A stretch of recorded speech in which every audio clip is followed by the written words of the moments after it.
그래서 우리가 우리 자신에 있는 그대로 우리 자신과 화해하지 못하면은 다른 나를 기대할 수밖에 없고 또 그 기대하는 나는 틀림없이 좌절을 수반할 수밖에 없기 때문에 이 두 가지의 인질이 되어서 한 걸음도 앞으로 나아갈 수가 없습니다 하고 말씀드렸습니다. 그래서 우리가 우리 자신을 이렇게 받아들이지 않으면 않을수록 이렇게 더 다른 사람의 시선이나 평가에 더 예민해지고 더 영향을 받습니다. 사실 우리가 관심을 가져야 될 분은 하나님임에도 불구하고 하나님의 시선을 의식하지도 못합니다.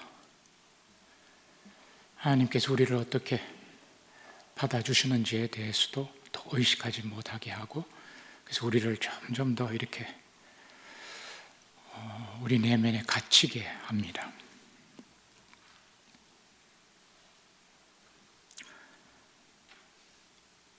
그래서 우리가 이런 경향들이 있다는 사실 하나님께서는 아십니다. 우리 안에 이런 경향이 있다는 사실. 그래서 우리를 있는 그대로 하나님께서는 이런 우리에게로 오셨습니다. 이렇지 않은 우리에게 오셔서 우리를 죄와 또 이런 억압에서 해방시키기를, 이런 우리가 아닌 우리에게 오셔서 우리를 해방시키려 하시는 것이 아니라 이렇게 살아가고 있는 이런 내면에서의 움직임들을 가지고 있는 우리 곁으로 오시는 겁니다. 우리는 두려워할지 모르겠지만 하나님께서는 오히려 더 깊은 전면으로 바로 이런 우리에게 오셔서 우리를 죄로부터 해방시키시고 우리를 자기 자신으로부터 해방시키시면서 우리도 자기 자신과 화해할 수 있도록, 하나님께서 우리와 화해하시기 때문에 우리 곁으로 오시는 거죠. 우리를 화해시키기 위해서, 내가 나 자신과 화해하고 내가 하나님과 화해할 수 있도록 해주시기 위해서 하나님께서 당신 아드님을 우리 곁으로 보내셨습니다.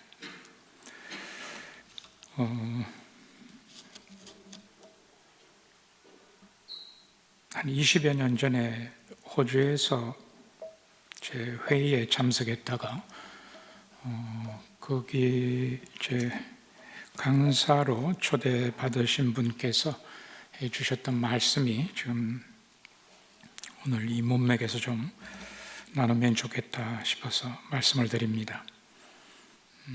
아마 이분 책이 한국에서는 번역이 되지 않았을 겁니다. 혹시 모르겠습니다. 마리스타 수사님이신데요, 뉴질랜드 분입니다. 제리 아바클이라는 분인데, 이분이 이제 우리 회의에 오셔서 강의를 쭉 해주셨습니다. 세미나를 가졌는데 그분이 이런 말씀을 하셨습니다. 진정한 변화로 나아가기 위해서는 우리는 반드시 혼돈을 지나가야 합니다. 진정한 변화에 이르기 위해서 우리는 반드시 혼돈을 지나가야 합니다. 혼돈을 지나가지 않고도 변화와 성장이 올 수 있지만 그때 오는 변화와 성장은 지속적이지는 않을 겁니다. 아마 잠시일 겁니다. 그렇지만 진정한 변화와 성장의 여정을 가기 위해서는 반드시 혼돈을 지나가야 합니다.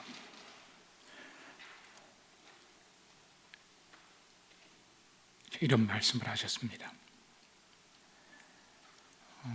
그런데 사실 제 경험이나 성경에서 만나는 이야기나 또 우리들의 이런 삶에서 보면은 혼돈을 한번 지나가지고 이게 진정한 변화와 성장이로 이러면 참 좋은데, 이스라엘 백성들이 광야의 그 깊은 혼돈을 지나갔죠. 40년을 지나갔습니다. 어떻게 됐습니까? 그 이후에 다시 되풀이합니다.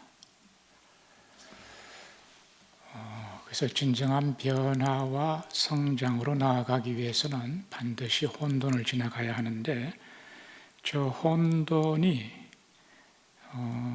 왜 반드시 지나가야 하는가 하면은, 저 혼돈 속에 들어가게 되면은 나 자신의 적나라한 모습을 대면할 수밖에 없습니다.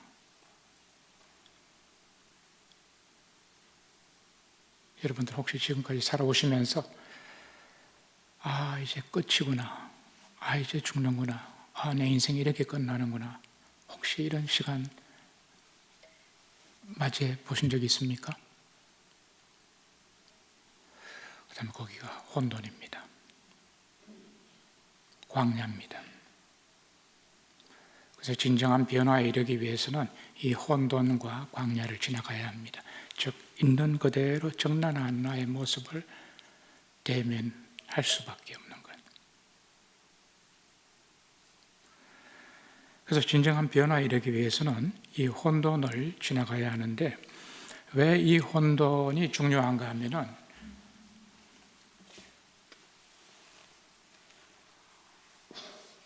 혼돈 이 한가운데서 우선은 적나라한 나의 모습을 만나고,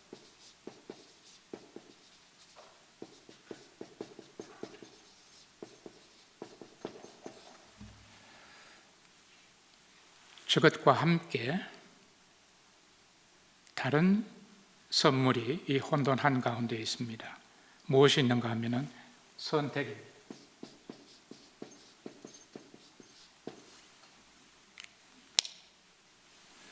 어떤 선택인가 하면은, 내가 이렇다는 사실을 받아들일 것인가, 아니면은 피할 것인가.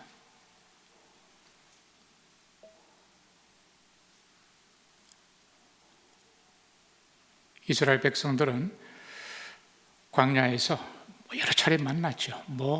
그야말로 먹을 것이 없으니까 이제 죽는구나, 다들 난리 났죠. 그 사막 한가운데서 마실 것이 없습니다. 이제 죽는구나. 또 불뱀들, 그때마다 아주 큰 소용돌이가 그들 안에 일어납니다. 일어나는데 이들이 계속 무슨 이야기를 합니까? 이집트로 들어가자, 이집트로 들어가자, 이집트로 들어가자 그럽니다. 왜? 거기는 마늘, 부추, 오이, 고깃가마 이런 것들이 있었잖아요. 비록 노예 생활이었지만, 마치 제가 40일 비전 갔다가 서울로 가자, 안 되겠다, 서울로 들어가자, 서울로 들어가자.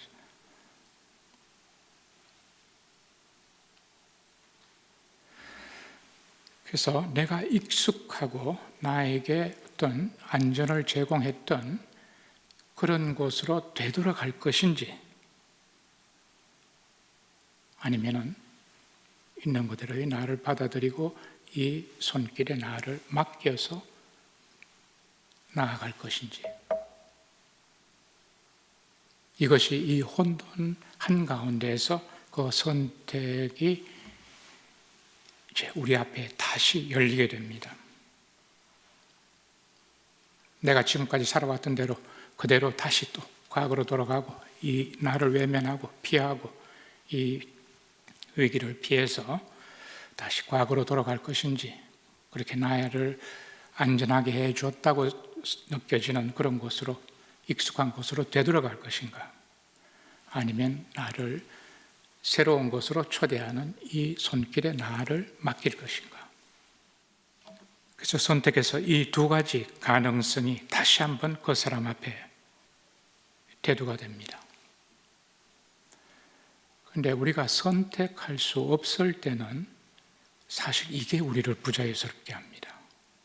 내가 뭘 선택해야지, 내가 진지하게 내가 무슨 선택을 해야지 실수를 하더라도 책임을 질 수 있고, 그런데 내가 선택하지 못하고 떠밀려서 하게 되면은 실수해도 어렵고 지나가도 그 불안은 계속 남아 있습니다. 그래서 우리가 무언가를 선택하지 못하면 자유롭지가 못합니다. 우리에게 주어지는 자유는 이런 우리의 선택을 통해서 우리가 조금씩 회복해 가는 겁니다. 하나님께서 우리에게 자유를 주시지 않습니까? 당신의 초대를 받아들일 것인지 거부할 것인지 이 자유를 우리에게 주셨습니다. 그런데 이 하나님의 초대를 받아들일 수 있는 자유도 있고 거부할 수 있는 자유도 있는데 우리가 살아가면서는 자연스럽게는 거부하고 싶은 이런 경향이 더 큽니다. 그런데 아무리 이것은 무엇이 더 크게 우리에게 다가오는가 이런 것 때문에 우리가 선택을 다르게 하는 것은 아닙니다. 비록 나를 힘들게 한다고 할지라도 성인 성녀들 보십시오. 순교자들 보십시오. 죽음이지만 기쁘게 갑니다. 그 두려움이 있다고 하더라도 인간에게는 그 두려움을 거슬러 갈 수 있는 그 가능성이 또 있는 겁니다. 그래서 진정한 변화에 이르기 위해서는 변화로 나아가기 위해서는 혼돈을 지나가야 하는데 혼돈에서 우리에게 주어지는 선물이 무엇인가 하면은 있는 그대로의 나를 볼 수밖에 없는 상황이 오고 또 있는 그대로의 나를 보게 될 때 그때 비로소 어떤 선택을 할지 내가 지금까지 익숙했던 그곳으로 다시 돌아갈지 아니면은 나를 더 지금 인도하는 이 손길에 맡겨서 약속의 땅으로 나아갈지 그 선택을 하는 겁니다.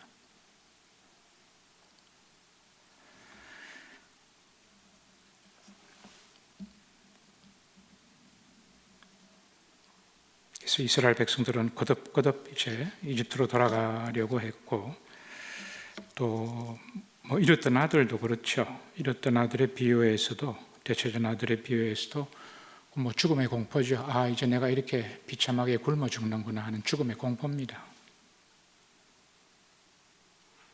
그런데 그 공포 한가운데서 아버지 집을 떠올리게 되고 아버지 집으로 가는 그 선택을 합니다.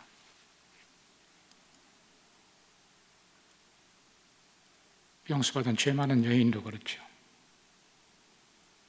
분명히 사람들이 자신이 어떤 사람이라는 것을 다 알고 있습니다.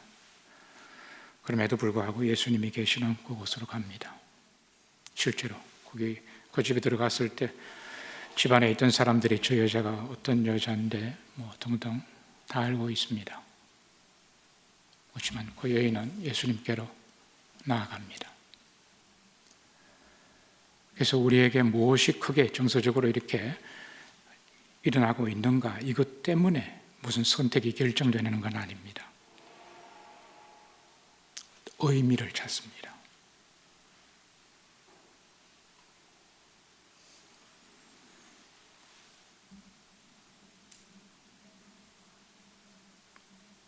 그래서 이렇게 의미를 찾게 되면은 시선이 다른 곳으로 가지 않습니다. 다른 사람을 탓하거나 환경을 탓하거나 그러지 않습니다. 이랬던 아들 경우도 마찬가지겠죠. 동네 사람들이 그렇게 자기가 가지고 있는 것을 다 뿌렸는데 자기가 그렇게 빈털터리가 되자 아무도 받아주지 않습니다. 그들에게 소리 지르지도 않습니다. 아버지 집으로 가는 것이 그에게 모든 것이었습니다. 용서받은 여인도 마찬가지고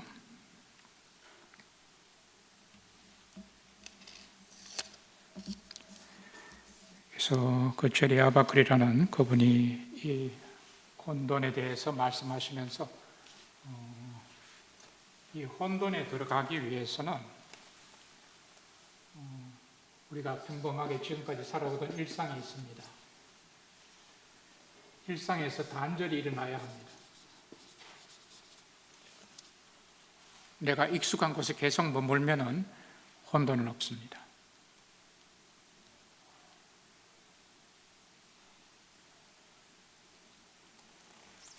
그래서 익숙한 것에서 우리가 떠날 때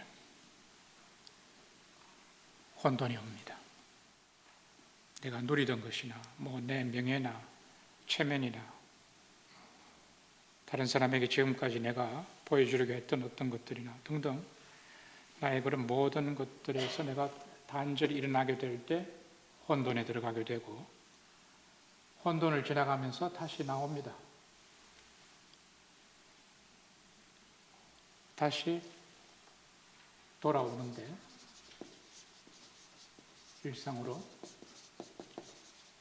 예전의 일상과 다시 혼돈을 지나온 다음에 만나는 일상은 어쩌면 일상은 변하지 않고 그대로 있을지 모르지만 저 사람은 변화되었습니다.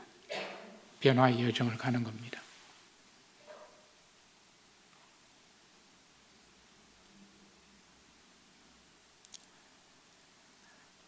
어쩌면 과거의 일상을 아마 다시 새로운 의미로 보게 될 거고 재해석을 할 수 있을 거고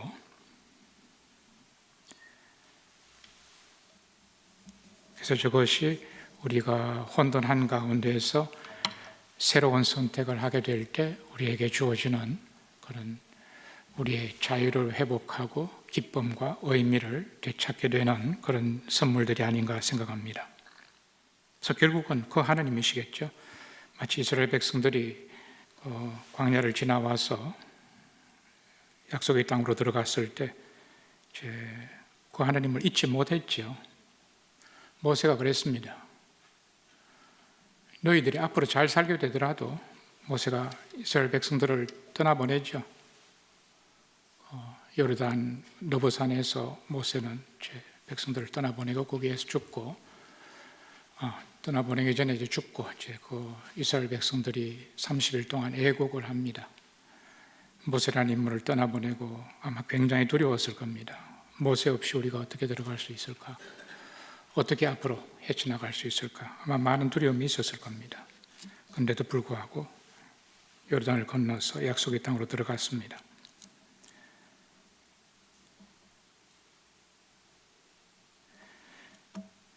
그래서 혼돈 가운데 이런 제가 무슨 말씀을 드리려고 하다가 좀 깜빡했습니다. 중요하면 생각이 날 겁니다.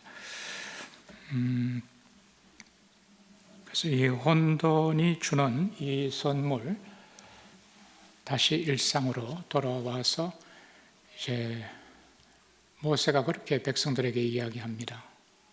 잊지 말아라. 어떻게 그 종살이에서 이곳으로 인도해 오셨는지 그분의 손길을 잊지 말아라.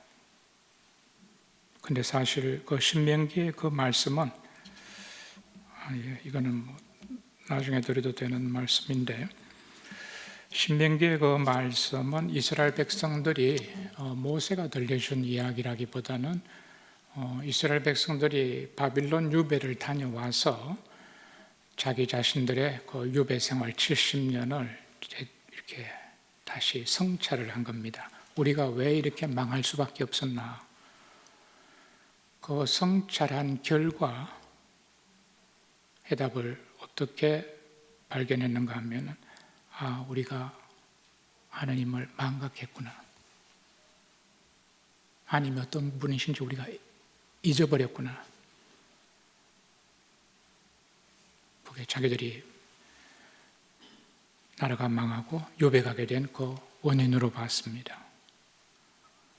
자, 그러면 똑같은 잘못을, 이런 아픔을 되풀이하지 않기 위해서는 어떻게 해야 할까? 기념하자. 그 하나님을. 얼마나 좋으신 분인지.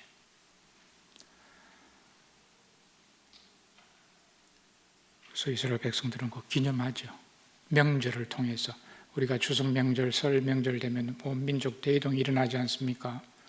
이분들은 그 출애굽의 경험을, 파스카의 그 경험을 명절로 지내는 겁니다. 무교절, 과월절, 초막절 하면서 그때는 모든 백성들이 다 예루살렘에 모여서 축제를 지내는 겁니다. 기념하는 겁니다. 오래전에 과거의 한 사건이 아니라 오늘 이 하나님의 손길이 우리에게 있다는 사실을, 우리가 이거 마치고 이제 미사를 봉헌할 텐데 우리도 기념하는 문화입니다. 예수님께서 우리를 어떻게 당신 십자가로 부활, 우리를 하나님과 화해시키셨나, 우리를 어떻게 새롭게 하셨나, 이것을 기념하는 겁니다.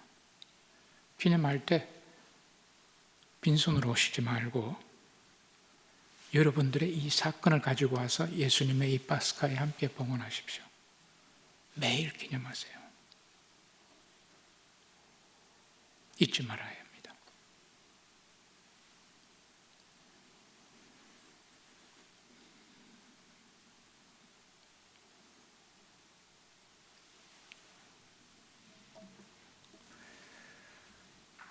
그래서 이 혼돈한 가운데에서 이제 자기 자신의 정난한 모습을 있는 그대로 보고 마주하고 인정하고 받아들이게 될 때 우린 하나님의 손길에 우리를 맡길 수 있게 됩니다. 이 하나님의 손길에 있는 그대로의 우리 자신을 맡긴다는 의미는 무엇인가 하면은 더 이상 내가 나를 입증하지 않아도 된다는 이야기입니다. 이게 얼마나 우리를 자유롭게 하는지 모릅니다. 있는 그대로의 나를 하나님께서 받아주셨기 때문에 이 사실을, 있는 그대로의 나를 받아들인다면 더 이상 내가 나를, 다른 사람이 나를 어떻게 볼까, 어떤 평가를 할까, 여기에 전전긍긍하지 않아도 된다는 겁니다. 내가 이토록 소중한 존재라는 사실입니다. 그것을 내 그 있는 그대로의 그 안에서 길어 올리는 겁니다. 그게 사실입니다. 그게 나입니다. 그게 하나님이 보시는 나예요. 그래서 내가 다르다는 사실을 입증하지 않아도 되는 그런 선물이 이 혼돈 한가운데에서 우리를 기다리고 있습니다.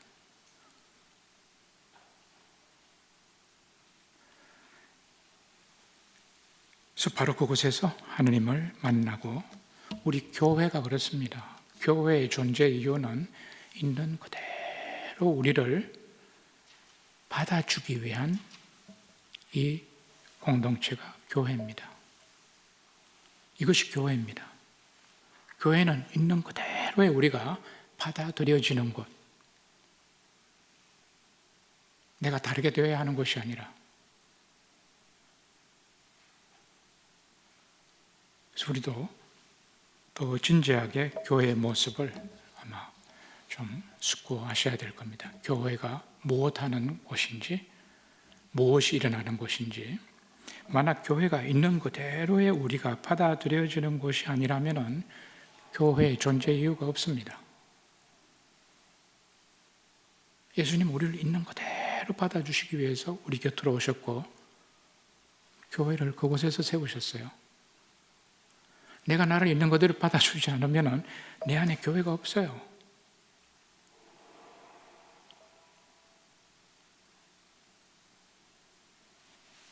내가 이 반석 위에 내 교회를 세우겠다고 했는데 시몬 베드로도 약함이 많지 않습니까? 비록 예수님에 대한 저분이 하느님의 아들이시고 그리스도라는 사실을 깨달을 수 있도록 깊은 영적인 그런 감수성을 가지신 분이지만 약함이 많습니다. 당신을 그리스도라고 알아보신 그 부분도 그렇지만 베드로의 그 약함 위에, 제 생각에는 그렇습니다. 예수님께서 세우시려고 하는 그 반석은 튼튼한 아주 콘크리트와 같은 그런 반석이 아니라 아주 부서지기 쉬운 질그릇 같은 약한 이 반석입니다. 우리가 이것을 외면하면은, 이것을 받아들이지 않으면은 내 안에 교회가 설 수가 없어요.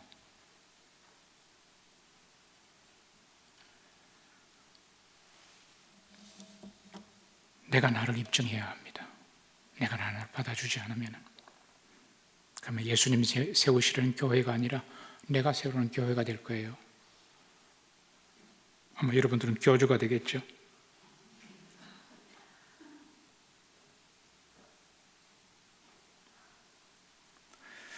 그래서 바울 사도가 로마인들에게 보낸 서간에서 그러십니다.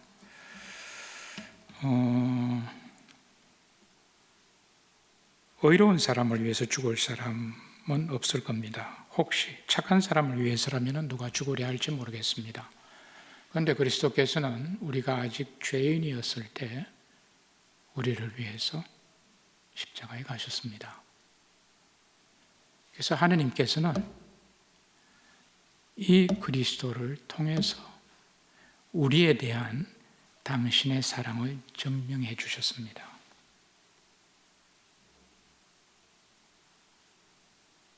우리가 입증해서 그렇게 받은 구원이 아니라 그리스도께서 있는 그대로 우리를 받아주시면서 당신 자신을 온전히 봉헌하셨습니다. 십자가에. 여기가 하나님께서 우리에 대한 당신의 사랑을 증명해 주신 것입니다.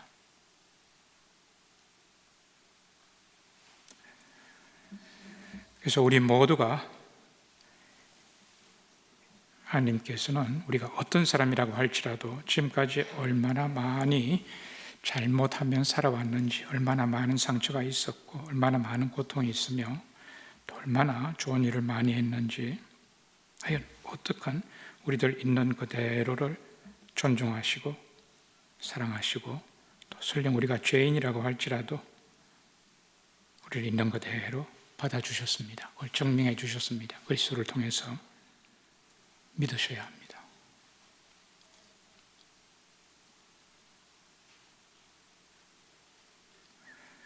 하나님께로 우리가 나아가려고 하면 할수록 우리가 하나님께로 못 나아가게 하려는 그런 움직임들이 또 우리에게 다가옵니다. 특히 우리가 죄에 물들어 있는 그런 상황에서는 우리가 되돌아서서 하나님께로 나아가려고 한다면은 못 나아가게 하려고 하는 세력들이, 그런 손길들, 움직임들이 우리에게 다가와서 다시 우리를 혼돈스럽게 하고 다시 우리를 유혹할 겁니다. 야, 네가 너를 입증해야지. 어디로 가? 네가 입증할 수 있잖아. 얼마나 좋아. 아마 또 그렇게 속삭일 겁니다. 죄 안에도 있습니다. 그런 목소리가. 옛날에는 거기에 넘어갔죠. 그런데 요즘도 들립니다. 들어줍니다. 왔구나. 그래서 안녕하는 거죠.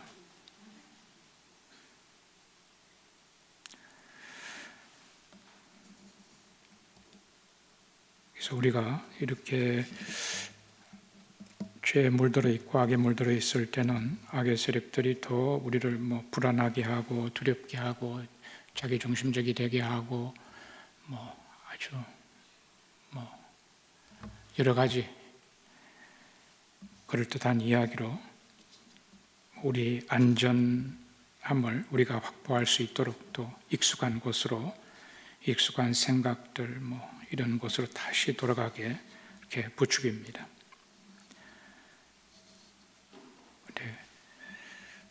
그 이야기까지 들어주셔야 됩니다. 내 안에 이런 목소리가 있구나. 내가 하나님께 나아가려고 하면 할수록 이런 목소리가 또 나에게 다가오는구나. 그래서 그 목소리를 있는 그대로 안녕하고 받아주고 다시 나는 하나님께로 나아가시고. 그리고 사실 오늘 드리려고 했던 말씀은 여러분들에게 나눠드린 그 프린터, 제 유인물인데, 우선 다음 주 오실 때 그걸 천천히 한번 읽어보시고 오시면 좋겠습니다. 그래서 다음 주 첫 부분에는 그 부분에 대해서 말씀을 드릴 텐데, 어떤 그 참고 자료인가 하면은 우리가 이제 아담과 하와의 그런 모습이나 또 우리 자신들의 모습을 쭉 되돌아보지 않았습니까?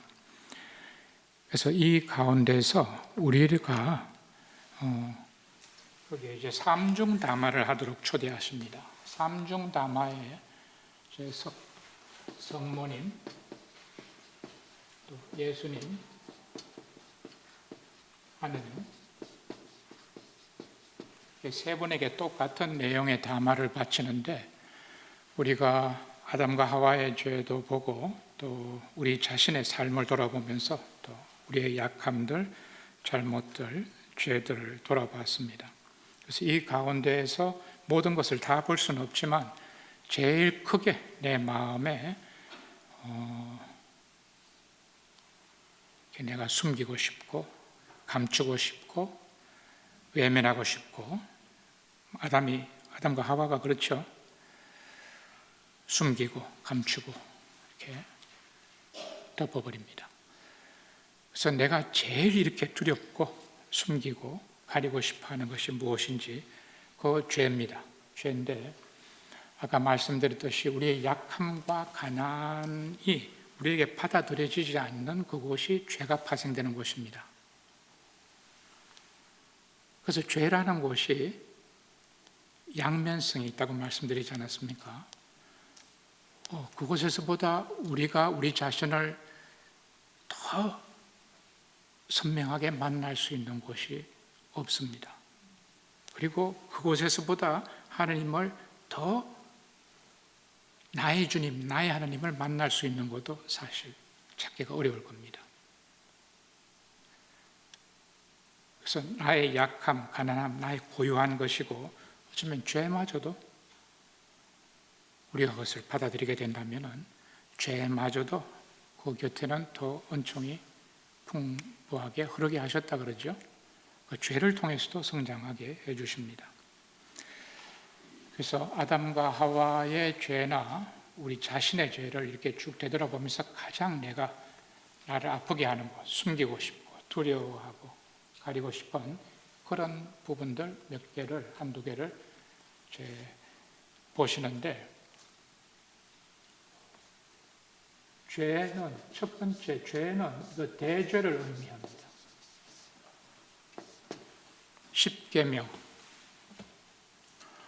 혹은 칠죄종, 칠죄종이라는 그것 자체는 죄가 아닙니다. 우리에게 그런 경향이 있습니다.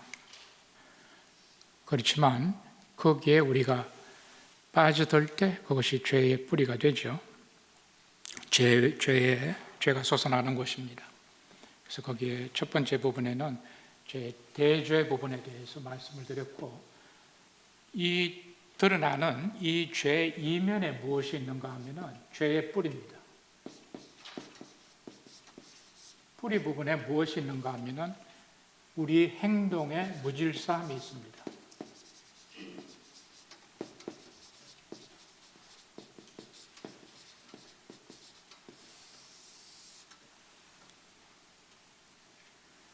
여기는 우리가 죄를 범해서 우리에게 드러나 있는 부분이라면은, 이런 드러나 있는 이면에는 우리 행동의 무질서함이 있는데, 제가 지금 나눠드린 프린트는 칼 라너 신부님이 이 부분에 대해서 좀 설명하신 부분입니다.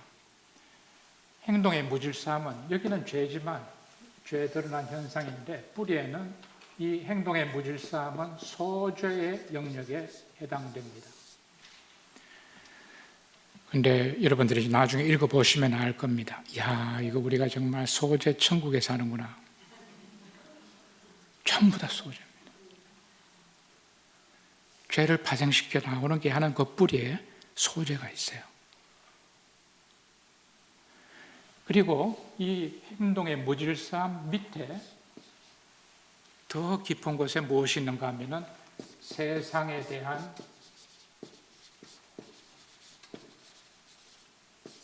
우리의 왜곡된 인식이 있어요.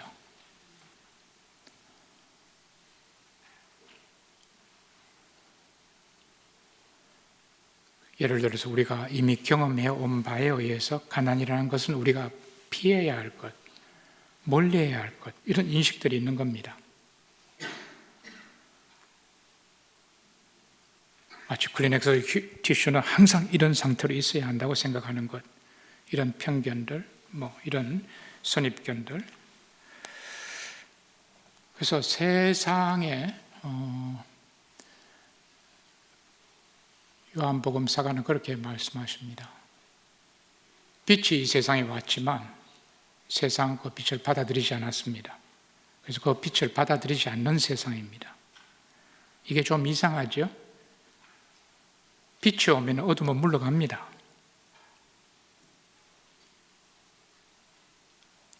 그런데 그 빛이신 분께서 세상에 오셨지만 어둠이 물러가질 않아요. 그렇게 우리를 강요하는 그런 빛이 아니에요.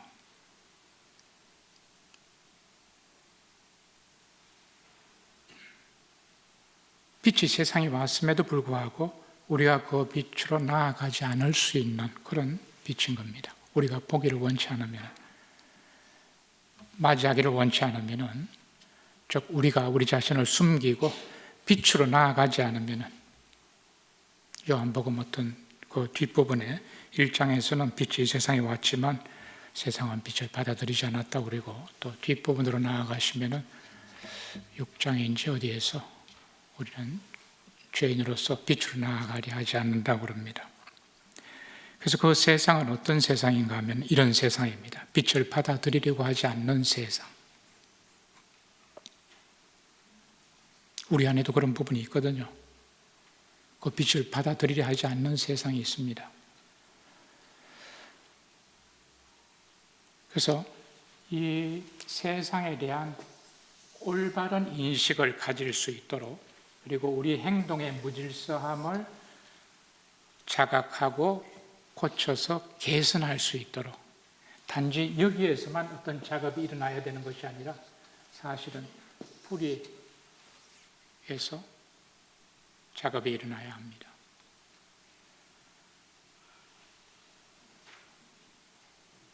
그래서 이것이 다 일어날 수 있는 것이 우리의 약함과 가난함, 죄, 이 모든 것들이 다 거기에 또 함께 있습니다.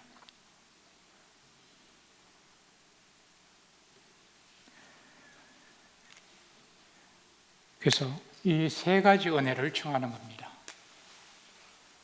성모님께 내가 당신 아드님께 부탁드려서 내가 이런 은혜를 얻을 수 있도록 아드님께 간구해 주십시오.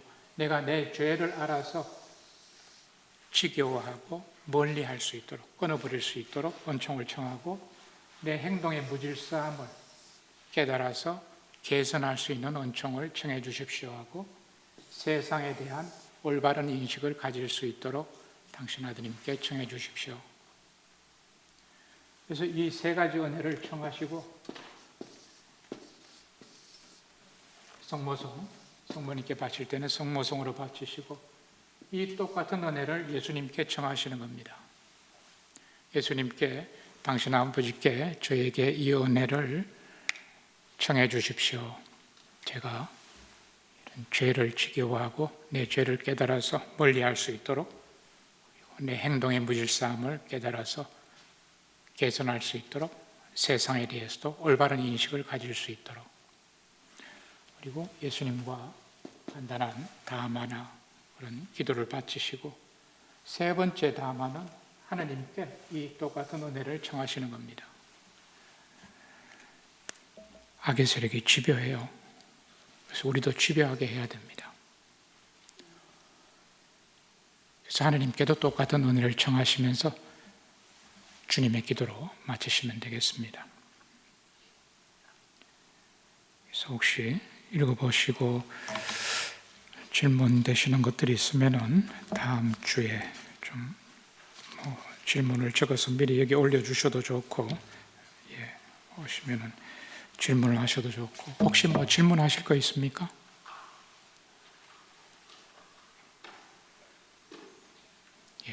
그러면은 바로 미사 봉헌하는 것으로 하겠습니다.